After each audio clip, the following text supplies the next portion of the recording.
Hello दोस्तों, आज के फ्री कुंडली के सेशन में आपका स्वागत है। आज के इस फ्री कुंडली के सेशन में हमने प्रियंका गुप्ता जी का नंबर आया है। बालिया यूपी से इन्होंने हमें कांटेक्ट किया है।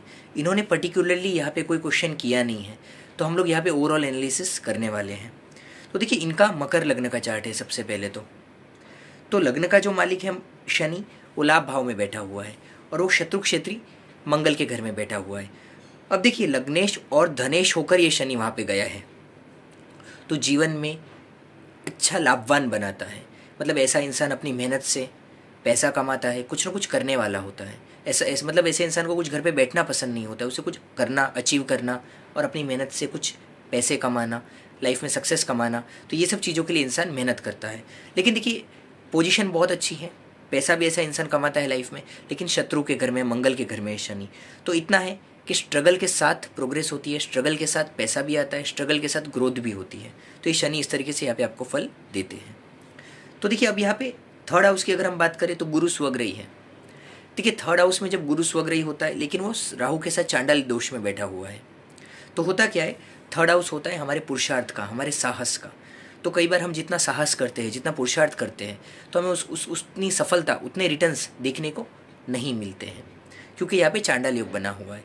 लेकिन यहाँ पे गुरु स्वग्रही है, तो ऐसा नहीं कि पूरे जीवन नहीं मिलेगा, लेकिन आपको ऐसा जरूर है कि कुछ जो चीज़ें हैं वो थोड़ी देर से मिलेगी। जो आप मेहनत करेंगे, जो आप हार्डवर्क करेंगे, वो चीज़ें आपको जरूर थोड़ी सी देर से मिलती हुई दिखाई देंगी। बाकी स्पिरिचुअलिटी के लिए भी थर्ड हाउस में राहु का यहाँ पे स्वग्रही होना बहुत अच्छा माना जाता है। राहु है तो बस थोड़ी सी बाधाएं, विघ्न जरूर है यहाँ पे। देखिए, फोर्थ हाउस में आपका पंचमेश शुक्र बैठा हुआ है। अब पंचमेश शुक्र का फोर्थ हाउस में आना, संतान के साथ बहुत अच्छा संबंध, संतान का बहुत अच्छा सुख मिलना, इस तरीके से आपको ये शुक्र लकी बनाता है। खुद के मकान का योग बनाता है, 4 व्हीलर का योग बनाता है, आपके नाम से संपत्ति बनेगी ज़िंदगी में। तो ये आपके लिए लकी है, प्रॉपर्टी के मामले में, संतान सुख के मामले में, और ओवरऑल भी आपके जो जीवन में जो पीस होता है, एक सुख शांति होती है, एक संतोष होता है। तो ये शुक्र उस सब चीज़ों के लिए आपके लिए बहुत ही पॉजिटिव है, बहुत ही अच्छा है। 5वें घर की बात करें तो यहाँ पे अष्टमेश, 8वें घर के मालिक सूर्य आए हुए हैं।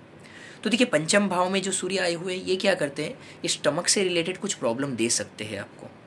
तो आपको पेट से संबंधित आपको ध्यान रखना चाहिए, खाने पीने पे ध्यान रखिए, ऐसी चीज़ों का सेवन मत करिए जो पेट के रोगों का कारण बने आने वाले जीवन में। तो इस तरीके से पेट का थोड़ा ध्यान रखने से आपके लिए बेहतर होगा। बाकी ओवरऑल में देखिए, उस सूर्य के ऊपर शनि की भी दृष्टि है और शनि सूर्य की प्रत्युति बन रही है सामने सामने। ये एक तरह का पितृदोष का भी फॉर्मेशन हो रहा है यहाँ पर। अब इसके कारण क्या होता है, देखिए, ये एक तो स्वास्थ्य के लिए थोड़ा नेगेटिव होता है, और देखिए दूसरा कि हमारे जो सीनियर्स होते हैं, अगर हम कहीं पे काम करते हैं तो उनके साथ भी हमारे इशू होते रहते हैं। दूसरी बात कि हम किसी भी चीज़ के लिए जो प्रोग्रेस मिलनी चाहिए, वो प्रोग्रेस रुकावटें आकर, स्ट्रगल आकर मिलती है, ऑब्स्टेकल्स आकर मिलती है। यानी देखिए, जो छोटे छोटे, जो हमने पहले भी 1-2 योग देखे, ये भी योग की बात की, तो प्लस तो है कुंडली में बहुत सारा, लेकिन साथ ही साथ में स्ट्रगल के योग भी उतने ही हैं और सक्सेस के योग भी उतने ही हैं। तो ओवरऑल देखें तो मिली जुली कुंडली है, स्ट्रगल भी है, सक्सेस भी है, तो दोनों ही योग चल रहे हैं यहाँ पे। इस योग के लिए काम कर सकते हैं, अब डेली रोज़ सुबह तांबे के कलश से सूर्यदेव को जल चढ़ाइए, सूर्यदेव का जाप कीजिए, ओम सूर्याय नमः, ओम सूर्याय नमः मन में करते रहिए। इससे आपको सफलता में आपकी बढ़ोतरी होगी, स्वास्थ्य में आपके सुधार होगा। जीवन में अगर कभी भी आपको ऐसा लगता है, सूर्यदेव का आप आराधना करिए, जाप करिए, आपके स्वास्थ्य में आपको फायदा दिखेगा। देखिए, 6ठे भाव में चंद्र, बुध, मंगल तीनों बैठे हुए हैं। अब बुध मंगल भी दुश्मन है, चंद्र बुध भी दुश्मन है। 6ठे भाव में दुश्मन ग्रहों का, शत्रु ग्रहों की युति अच्छी नहीं होती है, क्योंकि बीमारियाँ देती हैं, क्योंकि रोग देती है। ठीक है, अब देखिए, ये सप्तम स्थान का मालिक होकर चंद्रमा यहाँ गया है।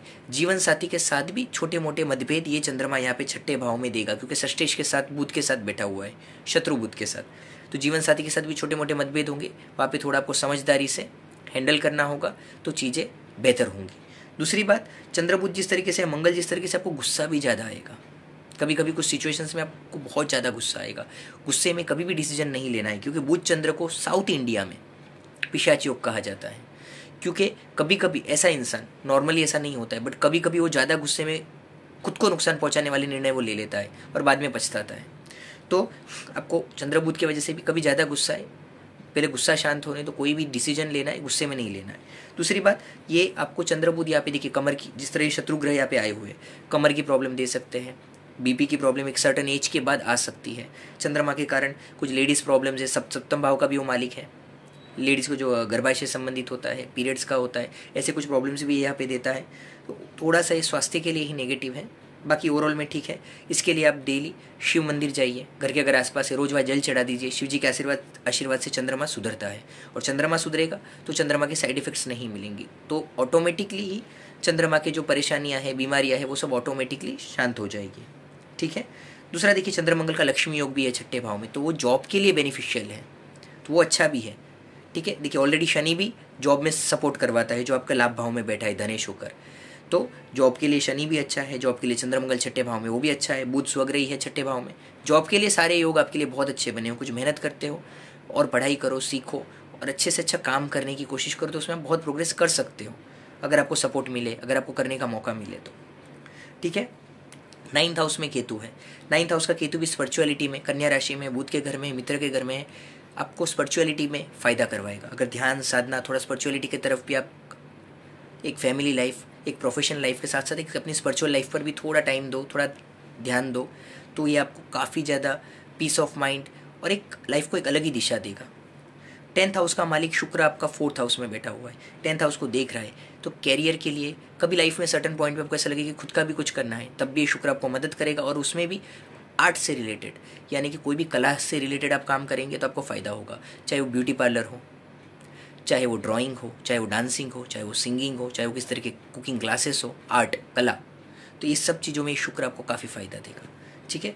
लाभ भाव के शनि का बारे में मैंने स्टार्टिंग में ही आपको बता दिया। और 12वें घर के जो मालिक है गुरु, वो राहु के साथ 3rd हाउस में है। आपके पास जो पैसा बचता है, तो किसी रिश्तेदार को, किसी दोस्त को अगर आप उधार देते हैं तो कई बार, या ब्याज पे आप देते हैं, तो डूबने की संभावनाएं बनेंगी।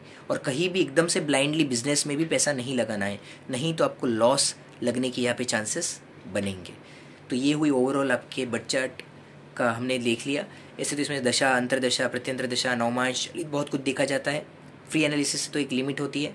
तो दोस्तों आप भी कमेंट कर सकते हैं, कुछ महीनों में नंबर आता है, इस तरीके से आपका भी फ्री वीडियो बन सकता है।